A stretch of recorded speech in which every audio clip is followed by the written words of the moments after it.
Hey guys, Thunder E here, and the Galaxy A80 is in-house. So don't forget to smash that subscribe button, like this video, and let's get in to see what gaming on this device is all about. So finally, Samsung has released the Galaxy A80. I have it here. It's a massive phone, 6.7 inches, big display, no notches, no bezels, looks really good, really nice. Now you're wondering, where's the camera? Well, it's a slide out rotating camera. Yes, it slides up, it rotates, giving you 3 camera sensors, a 48 megapixel sensor, half inch, which you've seen in other devices like the OnePlus. Also an 8 megapixel ultra wide and a time of flight sensor to give you better bokeh and also bokeh video, which is also pretty nice. You can get that for your front and your rear. That's pretty cool. Now, we care about gaming on this device, so what do we have in here? Now, a few months back, we checked out the Snapdragon 730G, which is from Qualcomm. This device houses a Snapdragon 730 processor. It's a really good processor. We've seen what the 730G could do in terms of gaming. It ran games really well. So I expect this to do well in terms of gaming. We're gonna be checking out a bunch of games in this video, so you guys will get a good idea. But one of the cool things about this device though is that it allows you to capture your gameplay, so you can record that off the bat as well. So you can do that while you're gaming. You're gonna see gameplay mixed within this video. Now, the Galaxy A80 has a mono speaker at the bottom. It's not a stereo speaker. It does have Dolby Atmos, so that's also built in there. You do have a USB Type-C port with 25-watt fast charging. So that's pretty fast. And a 3700 milliamp battery. Now, there's no headphone jack. There's also no micro SD expansion. You do have 128 gigabytes of storage and 8 gigs of RAM. So our gaming should be on. But I love the way the display looks. It is just massive. It's big. Now, you guys are going, you're talking too much. Let's get in and jump into the gameplay. Then we'll talk about heating, audio, and how well it performed in all the games we checked out.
All right, so the A80 handled the games really well. I mean, each game we played, starting with Asphalt 9, for instance, at its max setting, that ran really well, very smooth. Also moving to PUBG, which we spent a lot of time on that game. Now, the one thing you notice, it didn't have HDR functionality, said coming soon.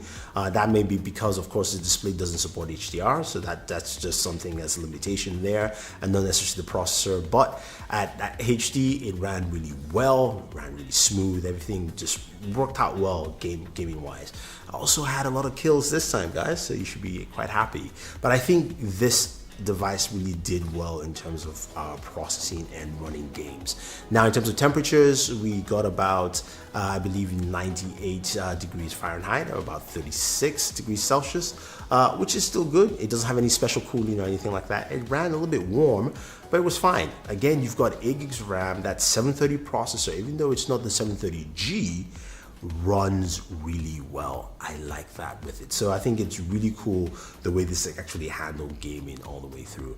Now, in terms of course, sound, it was really loud, but of course it's a mono speaker. So if your fingers cover the speakers, yeah, tough out of luck there. That's just the way it is. I think this device is really solid for gaming. Just the landscape itself is quite big.